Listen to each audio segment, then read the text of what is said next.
English నేర్చుకోవడం అనర్గళంగా మాట్లాడడం మీ కల? వెంటనే కాల్ చేసి క్లాసెస్‌కి రిజిస్టర్ అవ్వండి.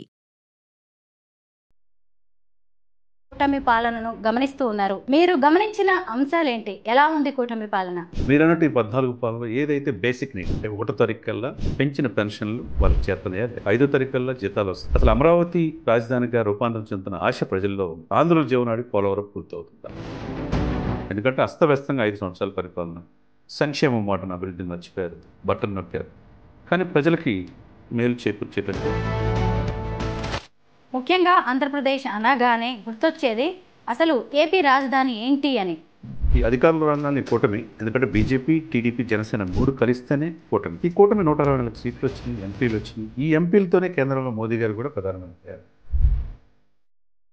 పవన్ కళ్యాణ్ ఇది ఒక పేరు కాదు, ఒక బ్రాండ్గా మారిపోయింది. అంటే జనసేన అనేది ఒక రీజనల్ పార్టీ అయినా సరే అంతర్జాతీయ స్థాయికి ఇప్పుడు ఆయన పేరు కూడా వెళ్ళింది.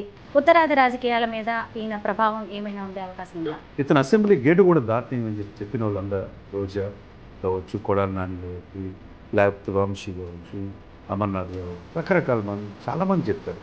జోగి రమేష్ వాళ్ళు ఎవరైతే ఆయన అన్నారో వాళ్ళు ఇంటి గేటు దాటి బయట లేని పరిస్థితి, దాటలేని పరిస్థితి. అందరికీ నమస్కారం, నేను Swaroopa Putlapalli. Welcome to Suman TV.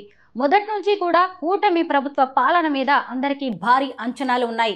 ముఖ్యమంత్రిగా చంద్రబాబు నాయుడు, అలాగే డిప్యూటీ సీఎంగా పవన్ కళ్యాణ్, వెనక నుంచి ప్రధాని మోదీ ఆశీస్సులు. అనుకున్న దానికంటే కూడా అద్భుతంగా పాలన సాగుతోందని విశ్లేషకులు చెబుతూ ఉన్నారు. ప్రస్తుతం నాతో పాటు ఉన్నారు ప్రముఖ అనలిస్టు చందు శ్రీనివాస్ గారు. ఆయనతో మాట్లాడదాం. నమస్తే శ్రీనివాస్ గారు. నమస్కారం అండి. మీరు చాలా దగ్గరగా కూటమి పాలనను గమనిస్తూ ఉన్నారు. మీరు గమనించిన అంశాలేంటి? ఎలా ఉంది కూటమి పాలన? కనీసం ఏ ప్రభుత్వం అయినా వచ్చి పరిపాలించేయడానికి, ప్రూవ్ చేసేయడానికి 2 years అయినా పడుతుంది. ఇప్పుడు 14 నెలలు అనేక వాగ్దానాల మధ్య కూటమి అధికారంలో వచ్చింది. ఎందుకంటే సూపర్ 6 అని చెప్పి 151 సీట్లు కూడా కాదని చెప్పి 11కే పరిమితం చేసి అధికారంలో వచ్చినప్పుడు అనేక ఆశలు ప్రజల్లో ఉంటుంది. ఆ దిశగా ముందుకెళ్ళిందంటే కొంతమేరకు ఆల్మోస్ట్ 70% వెళ్ళిందని మనం అనుకోవాలి. మీరు అన్నట్టు ఈ 14 పాలలో ఏదైతే బేసిక్ నీడ్స్ అంటే 1 తారీఖు కల్లా పెంచిన పెన్షన్లు వాళ్ళకి చేరుతున్నాయా లేదా? 5 తారీఖు కల్లా జీతాలు వస్తున్నాయా లేదా? అసలు అమరావతి రాజధానిగా రూపాంతరం చెందుతున్న ఆశ ప్రజల్లో ఉంటుందా లేదా? ఆంధ్రుల జీవనాడి పోలవరం పూర్తవుతుందా? ఇది మెయిన్ సబ్జెక్ట్స్. ఆ దిశగా చంద్రబాబు నాయుడు గారికి ఉన్న, మీరు అన్నట్టు అపారమైన 4.5 దశాబ్దాల అనుభవం, పవన్ కళ్యాణ్ గారికి ఉన్న పోరాట పటిమ, వీళ్ళిద్దరికి మెండుగా మోదీ గారి ఆశీస్సులు ఆ ప్రజల్లో ఆశలు చిగురిస్తున్నాయి. ఎందుకంటే అస్తవ్యస్తంగా 5 సంవత్సరాల పరిపాలన, సంక్షేమం మాటను అభివృద్ధి మర్చిపోయారు, బట్టను నొక్కారు. కానీ ప్రజలకి మేలు చేకూర్చే కంటే ఎక్కువగా కీడే జరిగింది. రోడ్లు లేవు, లిక్కర్ స్కాము, మైనింగ్ స్కాము, అన్ని స్కాములు మయమైపోయింది ఆంధ్రప్రదేశ్. 3 రాజధానులు అన్నారు, ఏ రాజధాని లేకుండా పోయింది. కాబట్టి ఇక్కడ మీరు అన్నట్టుగా ఈ 14 నెలల పాలన మీరు దేశవ్యాప్తంగా చర్చే. ఆంధ్రప్రదేశ్ అభివృద్ధిలో అడుగు బాగానున్న పరిస్థితి నుంచి, గ్రామీణాభివృద్ధిలో 23వ ప్లేస్ నుంచి ఇప్పుడు 3వ ప్లేస్కి వచ్చిందంటే ఒక ఆశ అనేది ఆంధ్రప్రదేశ్ రాజధానిగా చంద్రబాబు నాయుడు గారు, పవన్ కళ్యాణ్ గారు ముందుకు తీసుకెళ్తున్నారనేది మనం అనుకోవాలి. ముఖ్యంగా ఆంధ్రప్రదేశ్ అనగానే గుర్తొచ్చేది అసలు ఏపీ రాజధాని ఏంటి అని. ఇప్పుడు రాజధానికి సంబంధించి కూటమి ఎలాంటి నిర్ణయాలు తీసుకుంటుంది? డెఫినెట్గా అంటే రాజధాని కొత్తగా ఈ అధికారుల రంగాన్ని కూటమి, ఎందుకంటే బీజేపీ, టీడీపీ, జనసేన 3 కలిస్తేనే కూటమి. ఈ కూటమి 164 సీట్లు వచ్చినాయి, ఎంపీలు వచ్చినాయి. ఈ ఎంపీలతోనే కేంద్రంలో మోదీ గారు కూడా ప్రధానమంత్రి అయ్యారు. యూపీలో తగ్గిన, ఆంధ్రప్రదేశ్లో ఒకటి, బీహార్లో, ఏపీలో వచ్చిన ఎంపీ సీట్ల ఆధారంగా మోదీ గారు 3వసారి ప్రధానమంత్రి అయ్యారు.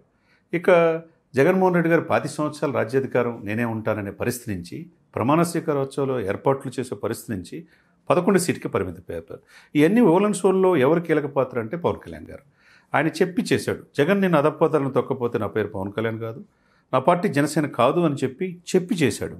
10 జిల్లాలు 0కే పరిమితం అయిపోయింది. ఇప్పుడు ఈ 11 మంది కూడా ఉంటారా లేదనే పరిస్థితి నుంచి ఇక్కడ మీరు చెప్పిన పాయింట్ ఆఫ్ వ్యూ ఏంటంటే ఈ యొక్క రాజధాని ఆశ ఏదైతే ఉంటుందో 3 రాజధానులు అని చెప్పేసి ప్రజల్లో గందరగోళమైన పరిస్థితికి జగన్మోహన్ రెడ్డి గారు తెరలేపారు. ఇప్పుడు అమరావతి ఒక్కటే రాజధాని అనేది అటు బీజేపీ, జనసేన, టీడీపీ 3 చెప్తున్నమాట.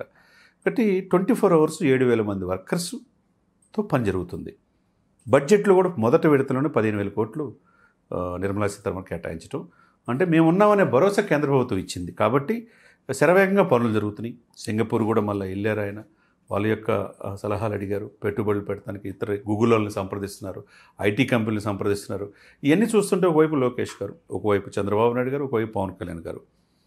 అభివృద్ధిలో ఆంధ్రప్రదేశ్ వెళ్తుంది అనేది ఆ ఆశ అనేది అందరిలో ఉందండి, ముఖ్యంగా ఈ 14 మాసాల్లో. ఎందుకంటే ఒక అటవీ శాఖ మంత్రి, ఒక పంచాయతీరాజ్, ఒక గ్రామీణాభివృద్ధిలో మంచి రికార్డు సృష్టిస్తున్నాడు యాజ్ ఎ డిప్యూటీ సీఎం. సీఎంగా చంద్రబాబు నాయుడు గారికి ఉన్న అపారమైన అనుభవంతో ఆయన చంద్రబాబు నాయుడు 2019లో ఆయన దిగిపోయేటప్పుడు 2024 మధ్యలో 2.5 లక్షల కోట్లు అప్పు ఉంటే, జగన్మోహన్ రెడ్డి గారు దిగేటప్పుడు 10 లక్షల కోట్లకు అప్పుపోయింది.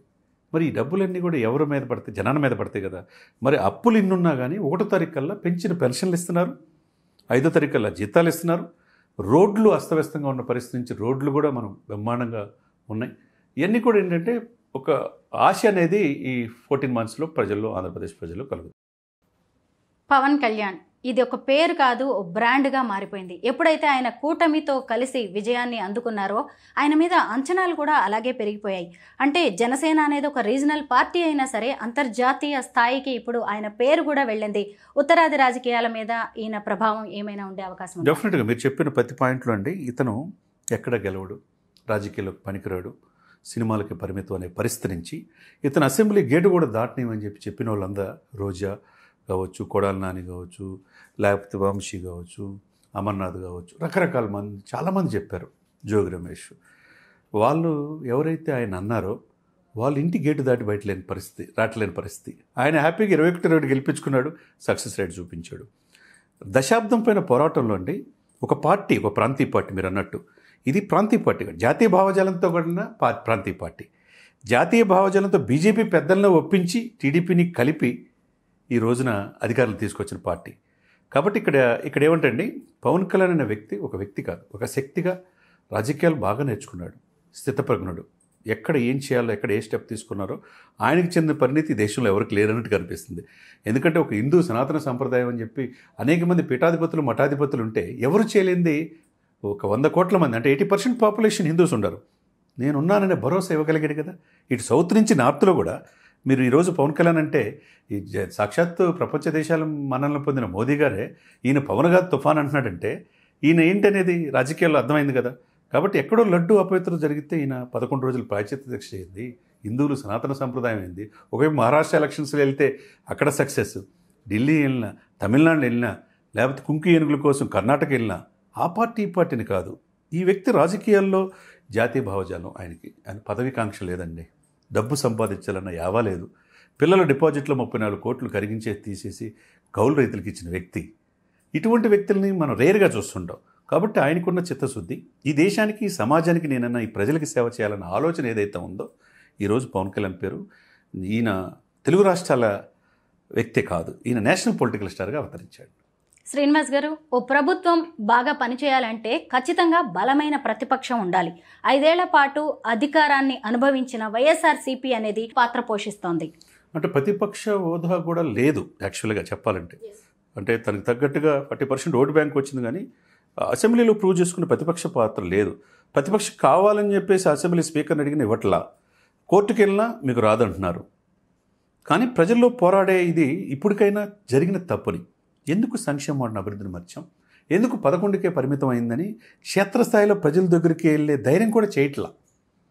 అందువల్ల ప్రజల్లో ఇంకా ప్రతిపక్షం తగ్గట్టుగా వీళ్ళకి పోరాడే శక్తి వాళ్ళలో కలగట్లా. కాబట్టి ఇప్పుడు ఏదైనా కానివ్వండి, మంచిగా పరిపాలన ఇస్తే ఇంకొక 5 సంవత్సరాలు మీకు అవకాశం ఇస్తారు. పరిపాలనలో వీళ్ళు కూడా సరిగ్గా పనిచేయకపోతే వీళ్ళు కాదని ఇంకొకరు అనుకుంటారు. మరి అటువంటి వ్యక్తి 25 సంవత్సరాల రాజకీయం నేను తప్పితే ఇంకెవరు రాజకీయాల్లో ఉండరు అనుకున్న వ్యక్తికి 5 సంవత్సరాలు ఎందుకు 11 స్థానాలకే పరిమితం చేశారంటే ప్రజల్లో నమ్మకం కోల్పోవటం. అదేవిధంగా పోరాడుతున్నారా అంటే ఇక్కడ అన్ని కేసుల్లో కూడా బోరగొడ్డ అనిల్ కావచ్చు, ఒక నందిగం సురేష్ కావచ్చు, ఒక రోజా రేపమాపు ఆయన అరెస్ట్ అంటున్నారు, మొన్నదాకా వంశీ అరెస్టు, ఎన్ని అరెస్టులు, చెవిరెడ్డి, మిథున్ రెడ్డి, ఎంపీ లేదు, ఎమ్మెల్యే లేదు, ఇందువల్ల అందు లేదని ఎందు ఎతికినా ఏ అవినీతిలో చూసినా వైసీపీ నాయకులే కనపడుతున్నారు. మరి ప్రజల్లో రోజు రోజుకి సన్నగిల్లిపోయినప్పుడు ప్రజల్లో ప్రశ్నించే తత్వం కూడా ప్రధానమైన ప్రతిపక్షం పోషించాల్సినప్పుడు ఏం ప్రశ్నిస్తారు? ప్రశ్నించే ఇది కూడా వాళ్ళకి రోజు రోజు తగ్గిపోతుంది. ఈ పరిస్థితి అసలుకి జగన్మోహన్ రెడ్డి గారి నుంచి ఊహించలా. ఇవన్నీ ఒక ఎత్తు అయితే, జగనన్న వదిలిన బాణం తన రక్త సంబంధికురాలైన షర్మిలనే ఆ బాణం ఆయన వైపే దూసుకెళ్తుంది. ఆమె చెప్పే పొదునైన మాటలు అటు చంద్రబాబు నాయుడు గారు, పవన్ కళ్యాణ్ గారు కూడా మాట్లాడతల్లా. స్వపక్షులు విపక్షంలాగా తన కుటుంబంలో తన బ్లడ్ రిలేషనే ఆయన్ని ఎదురుగా మాట్లాడి ఇంకొక పార్టీకి అధ్యక్షురాలుగా ఆంధ్రప్రదేశ్లో ఉందంటే ఈ పరిస్థితులు ఇప్పుడు కూడా అన్ని వైపుల నుంచి జగన్మోహన్ రెడ్డి గారికి ఇబ్బందికరమైన పరిస్థితులే కనపడుతున్నాయి అన్నమాట. మొత్తం మీద కూటమి పాలన అనుకున్న దానికంటే కూడా బాగా జరుగుతోంది అని చెప్పి చందు శ్రీనివాస్ గారు చెబుతూ ఉన్నారు.